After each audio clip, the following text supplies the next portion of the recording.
Hello friends, welcome to my YouTube channel success point classes. आप सभी का एक बार फिर से सक्सेस पॉइंट क्लास में स्वागत है। और आज से हम पढ़ेंगे टेंस के बारे में कि टेंस कितने प्रकार के होते हैं, टेंस कौन कौन से होते हैं। तो चलिए देखते हैं टेंस का जो पहला टेंस है। ठीक है, जो पहला टेंस है वो कौन सा टेंस है? Present indefinite. Present indefinite tense क्या होता है भाई? इसका हिंदी अगर देखा जाए तो होता है वर्तमान अनिश्चित काल। वर्तमान में होता है लेकिन जो कार्य हुआ रहता है वह मतलब निश्चित नहीं रहता है, कब हुआ है कब नहीं हुआ है। अगर बात करें कि कैसे पहचाने, ठीक है, प्रेजेंट इंडेफिनिट टेंस को कैसे पहचाने कि भाई ये प्रेजेंट इंडेफिनिट टेंस में है, इसी नियम से बनेगा, कैसे पहचाने? तो हमेशा याद रखिएगा हिंदी में पहचानने का तरीका है, अंत में क्या आएगा? ता है, ती है, ते हो। ठीक है, यही सब आएगा। ता है, ती है, ते हो, ते हो आदि शब्द आएगा।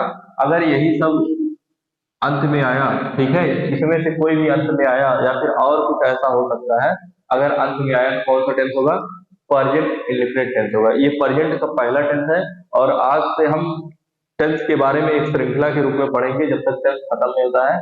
अब लगातार आपका वीडियो अपलोड होता रहेगा और टेंस के बारे में ही पढ़ेंगे। ठीक है, तो टेंस में हमने देखा पहला टेंस क्या होता है? Present indefinite tense. ठीक है, पहचान कैसे करें? अंत में ता है, ती है, ते हो आदि आएगा तो फिर प्रेजेंट इंडेफिनिट टेंस होगा। अब बात है कि बनाए कैसे।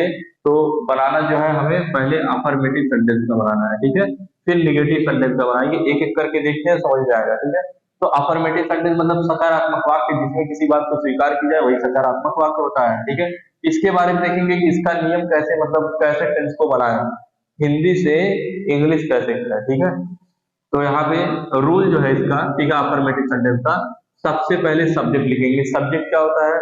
सब्जेक्ट किसी काम को करने वाला होता है। सब्जेक्ट का हिंदी क्या होता है? कर्ता।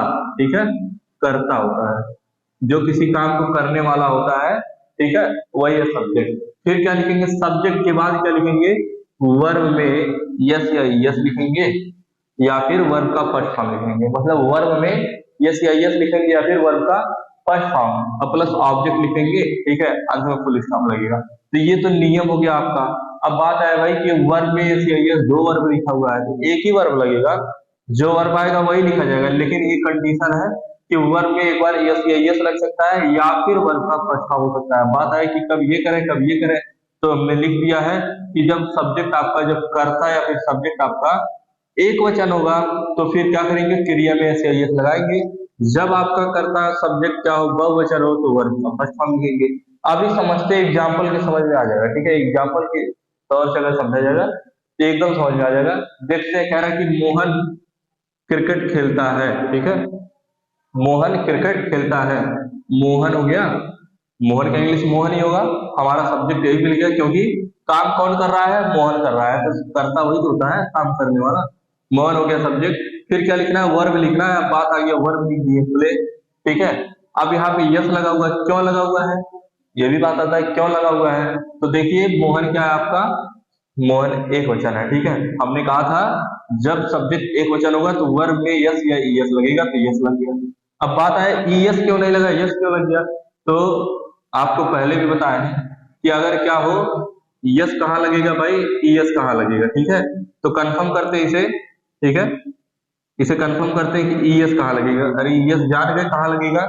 वावेल आपको पता होगा, वावेल कौन कौन सा होता है? ए, ई, आई, ओ, यू। ठीक है, यही सब होते हैं। और इनके साथ यच भी जोड़ लीजिएगा। अगर ये सब आए तो ईएस लगेगा। ठीक है, ए, ई, आई, ओ, यू और एक जोड़ लीजिएगा यच। ठीक है, अगर इनमें से कोई आता है तो यस लगेगा और बाकी कुछ आता है तो फिर क्या लगेगा? यस लगेगा। याद रखिएगा कि ईएस कब लगाए भाई, ईएस कब लगाए?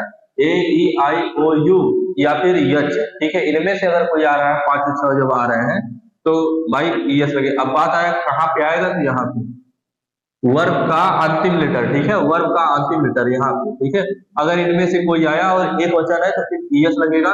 अगर नहीं आया इनमें से कोई और एक वचन है तो भाई यस लगेगा। ठीक है, तो लगाए हैं। ठीक है, तो क्या लिखा है? Mohan pledge cricket. दूसरा देखते हैं, तेरा बच्चे गांव जाते हैं। बच्चे गांव जाते हैं, बच्चे का इंग्लिश कहता है चिल्ड्रन। ये तो आ रहा है। ठीक है, क्या करते हैं? जाने का काम हो रहा है, गो करते हैं। ठीक है, अब बात आए गो रहने दे, मतलब फर्स्ट फॉर्म लिखे कि वर्ब में ऐसे यस लिखे। तो आप इसे देखो, एक वचन होगा तब इसमें जाओ, बहुवचन हो तो इसमें जाओ। तो भाई चिल्ड्रन बच्चे, अगर एक वचन रहता तो कहते बच्चा, ठीक है, तो बच्चे और बच्चा में अंतर है ना, तो ये चिल्ड्रन मतलब बहुवचन, तो गो हो गया, चिल्ड्रन गो टू विलेज, ठीक है। आ गया होगा समझ में। क्या करेंगे भाई, सबसे पहले सब्जेक्ट लिखेंगे, फिर वर्ब में एस एस लिखेंगे, फिर वर्ब का फर्स्ट फॉर्म, मतलब वर्ब में एस एस कीजिए या फिर वर्ब का फर्स्ट फॉर्म कीजिए, ऑब्जेक्ट लिखिए, ऑब्जेक्ट आए तो ऑब्जेक्ट लिखिए, ठीक है। कब एस एस लिखेंगे, जब हमारा सब्जेक्ट एक वचन होगा। वर्ब का फर्स्ट फॉर्म कब लिखेंगे, जब हमारा सब्जेक्ट बहुवचन होगा। अब बात आए कि एस कहाँ लगाए, मतलब दोनों में से एक ही लगेगा, कहाँ लगाए, तो कर्ता एक वचन हो तभी लगेगा। लेकिन अगर कोई वावेल आया हो, ठीक है, या फिर यश आया हो, तो फिर क्या करेंगे, यस लिखेंगे। और अगर ये सब नहीं आया इनमें से कोई, बाकी कोई कॉन्सोनेंट आया है, तो फिर आप यस लगाइए, ठीक है। तो ये समझ में आया होगा। अब देखते हैं निगेटिव सेंटेंस, ठीक है। ये जो सेंटेंस है पहला सेंटेंस था, दूसरा सेंटेंस समझते हैं। निगेटिव सेंटेंस में अगर आ जाए ऐसा, तो उसके लिए नियम क्या होता है, रूल इसका जो होगा, सबसे पहले सब्जेक्ट लिखेंगे, सब्जेक्ट आपको पता है करता, फिर क्या लिखेंगे, डू या डज लिखेंगे, ठीक है, डू या डज लिखेंगे, फिर नॉट लगाएंगे, क्योंकि निगेटिव है भाई, तो नॉट कंपलसरी हो गया, तभी तो बनेगा डू या डज, ठीक है। तो सब्जेक्ट डू या डज हो गया प्लस नॉट हो गया, फिर वर्ब का फर्स्ट फॉर्म लिखेंगे, ऑब्जेक्ट लिखेंगे, ठीक है। अब बात है भाई कि डू नॉट लगाए कि डज नॉट लगाए, तो कहाँ पे लगाएंगे, अब डू कहाँ लगाएंगे, याद रखो, जब हमारा सब्जेक्ट क्या होगा, बहुवचन होगा सब्जेक्ट, तो क्या लगाएंगे, डू नॉट लगाएंगे, डू लगाएंगे, ठीक है। और जब हमारा सब्जेक्ट एक वचन हो, एक वचन, ठीक है, जिससे एक चीज के होने का पता चले, वहां क्या लगाएंगे, डज नॉट लगाएंगे, डज लगाएंगे, ठीक है। जैसे लिखा है, वह खाना नहीं खाता है, वह है खाना नहीं खाता है, वह का इंग्लिश ही हो गया, ही आ रहा होगा, ठीक है।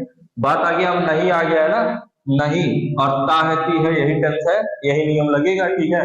तो अब नहीं आ गया, उसके लिए क्या करें भाई, नहीं के लिए डू नॉट लगाए कि डज नॉट लगाए, तो अब देखेंगे सब्जेक्ट अगर एक वचन होगा तो डज नॉट, बहुवचन होगा तो डू नॉट, ठीक है। तो सब्जेक्ट हमारा एक वचन है, ठीक है, ही डज नॉट हो गया, खाना, ठीक है, खाने का इंग्लिश हो गया ईट, और ये खाता फूड, ठीक है, तो he does not eat food. अब बात आ गया, अगला देखते हैं, ठीक है। ये समझ में आ गया होगा। दूसरा देखते हैं, अध्यापक हमें नहीं पीटते हैं।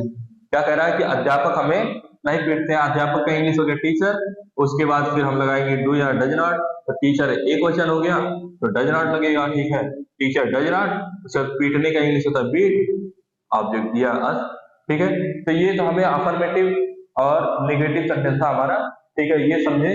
अब इसका अगला देखेंगे, इंट्रोगेटिव देखते हैं, इंट्रोगेटिव सेंटेंस, इसके पहले हमने पढ़ा अफर्मेटिव और निगेटिव सेंटेंस, मतलब सकारात्मक वाक्य और नकारात्मक वाक्य पढ़ लिए। अब पढ़ेंगे इंट्रोगेटिव सेंटेंस, मतलब क्या, कि प्रश्न सूचक वाक्य। प्रश्न सूचक वाक्य क्या होता है, जिसमें प्रश्न पूछा जाता है, ठीक है, जिसमें प्रश्न पूछा जाए वही होता है इंट्रोगेटिव सेंटेंस। अब इसमें रूल के हिसाब से अगर समझा जाए तो क्या कह रहा है कि पहले डू या डज लगाओ, अगर ट्रांसलेशन बनाना है, अगर हिंदी से इंग्लिश बनाना रहेगा, तो सबसे पहले क्या करेंगे, डू या डज लिखेंगे, रूल नंबर फर्स्ट यही कह रहा है, ठीक है। उसके बाद फिर सब्जेक्ट लिखेंगे। अब हमने पहले भी समझा दिया, डू कहाँ लगाएंगे, डू बहुवचन के साथ लगता है, डज कहाँ लगता है, एक वचन के साथ लगता है, वो भी सब्जेक्ट के अनुसार, ठीक है। अगर सब्जेक्ट हमारा एक वचन रहेगा तो डज, बहुवचन तो डू, ठीक है। कुछ वर्ब का फर्स्ट फॉर्म ऑब्जेक्ट, ठीक है, फिर क्वेश्चन वर्ड। दूसरा नियम क्या कहता है कि भाई क्वेश्चन वर्ड, हाँ, क्वेश्चन वर्ड लिखे। क्वेश्चन वर्ड क्या होता है, प्रश्न सूचक शब्द, ठीक है। फिर डू या डज, मतलब वही पहला नियम, डू या डज, फिर सब्जेक्ट, फिर वर्ब का फर्स्ट फॉर्म, फिर ऑब्जेक्ट, फिर क्वेश्चन मार्क, ठीक है। तो बात है कि कब इसको लिखे, कब इसको लिखे भाई, कैसे जाने ये लिखना है कि ये लिखना है, ठीक है। तो ये कब लिखना रहेगा भाई, तो याद रखिएगा, मतलब एक ऐसा प्रश्न पूछा गया हो, एक ऐसा वाक्य लिखा हो, जिसका उत्तर हम हाँ या ना में दे सकते हो, ठीक है। एक ऐसा प्रश्न, एक ऐसा वाक्य जिसमें ऐसा प्रश्न पूछा जाए कि जिसका उत्तर हम हाँ या ना में दे सके, ठीक है, वही हम लिखेंगे डू या डज पहले, ठीक है। कैसे, जैसे लिखा है, क्या हुआ है, पत्र लिखता है, तो हम बोल सकते हैं नहीं लिखता है, हाँ, ठीक है ना, कुछ बोल सकते हैं ना, उत्तर मिल जाएगा, क्या वह पत्र लिखता है, क्या मैं बाजार जाता हूँ, नहीं जाता हूँ, मतलब हाँ बोले या फिर ना जाए, ना बोले, ठीक है, तो हाँ या ना में मिल जा रहा है उत्तर ना। जब ऐसा लगे कि हाँ या ना में उत्तर मिल सकता है या फिर दे दिया जाएगा, तो फिर हम डू या डज में लिखेंगे, ठीक है। तो क्या वह पत्र लिखता है, ठीक है, तो यहाँ पे क्या होगा, जब क्या पहले आ गया, डू या डज पहले आ गया, ठीक है। तो डज ही, अब डज कैसे हो गया, तो यहाँ पे देखो ही है, वाई का इंग्लिश होता है ही, ठीक है, और ही के साथ क्या लगता है, डज लगता है, तो डज ही हो गया, तो सर लिखना, राइट हो गया, ए लेटर, एक पत्र, ठीक है। तो क्या हुआ, एक पत्र लिखता है, क्या हुआ, पत्र लिखता है, does he write a letter, ठीक है। अब लिखा कि क्या मैं बाजार जाता हूँ, इसका भी उत्तर हम हाँ या ना में दे सकते हैं, ठीक है। तो do I go to market, ठीक है, ये भी हो गया।